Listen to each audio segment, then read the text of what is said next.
In July of 2023, the European Medicines Agency, that's basically the FDA for the European Union, released a statement that threatened to put the brakes on what had been the runaway success of the new weight loss drugs, GLP-1 receptor agonists like semaglutide, Ozempic, and Mounjaro.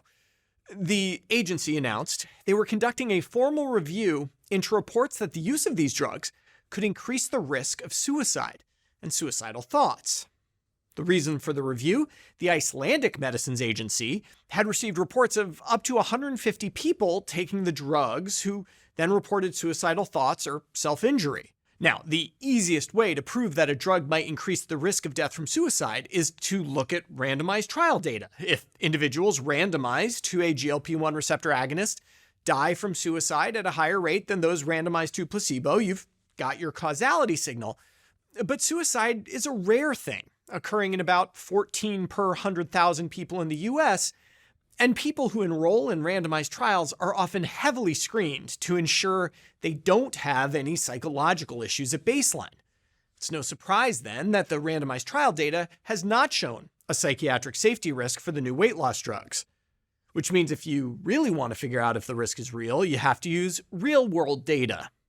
And real-world data is like crude oil. Hard to come by, difficult to extract, and messy. Fortunately for us, we have Scandinavia.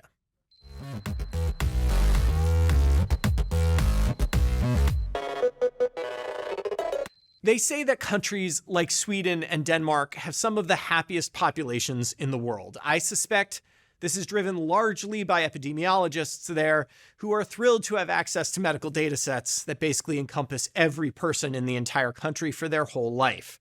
You can use those data sets for some pretty impressive things, like trying to figure out if Ozempic causes suicide, which is exactly what researchers did in an analysis appearing in this study in JAMA Internal Medicine.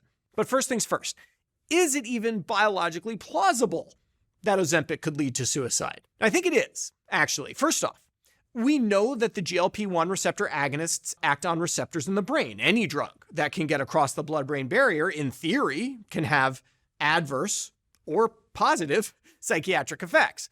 Also, as I wrote about recently, these drugs can have pretty dramatic effects beyond their ability to curb appetite for food, decreasing compulsive gambling and shopping, reducing alcohol intake, and helping to quit smoking. These are all good things, of course, but you wonder if they could be having some effect on psychological reward systems, and maybe disrupting that in some people could lead to despair. Now, to figure it out, the researchers identified everyone in Sweden and Denmark who started taking semaglutide or liraglutide for diabetes from 2013 to 2021. As a control group, they identified everyone with diabetes who started taking an SGLT2 inhibitor in the same time frame. Both drug classes are used for diabetes treatment, but it's worth noting that SGLT2 inhibitors don't have much effect on weight.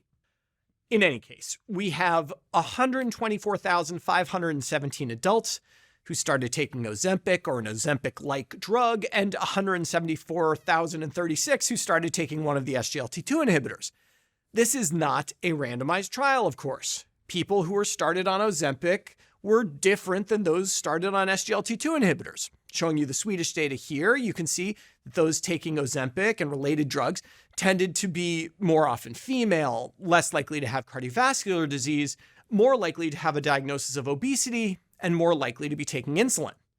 From a psychiatric standpoint, prior to starting the drugs, those who were prescribed Ozempic and similar agents were more likely to be using or to have previously used antidepressants, and to have had an outpatient visit for a psychiatric diagnosis. The authors controlled for these important differences using propensity scores, which I've covered before if you want a little primer. After that process, the groups were much more balanced.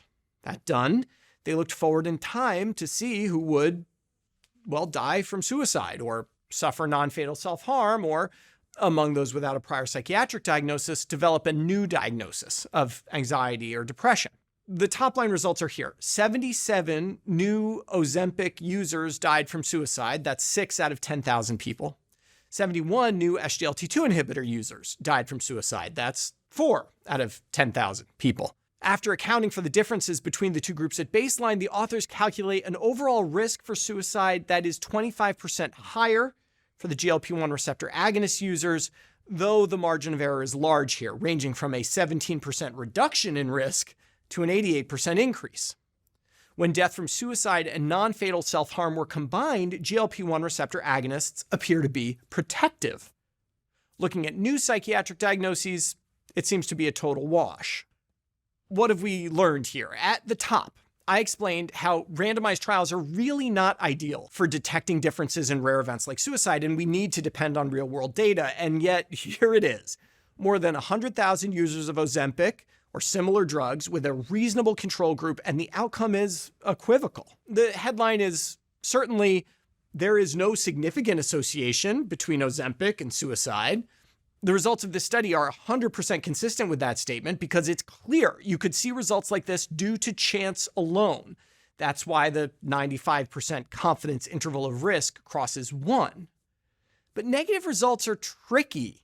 You can conclude no relationship was evident from this data, which is the case here, but it's harder to conclude that there's no risk whatsoever. To do that, you need to look at the range of the effect estimate. And this study, this high-quality, large population-based study, has data that are consistent with Ozempic and sister drugs preventing suicide or increasing the rate significantly. I should point out that this is not the only study of this type. This one in Nature Medicine looked at more than 1 million patients and found that the use of Ozempic and similar drugs might substantially decrease the rate of death from suicide.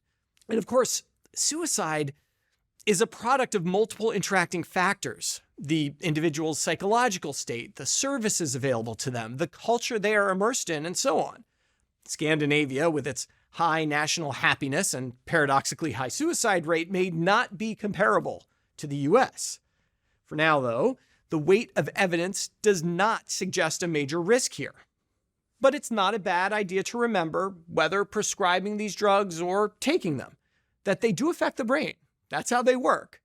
And to be on the lookout for any changes, positive or negative, that might result from that interaction. For Medscape, I'm Perry Wilson.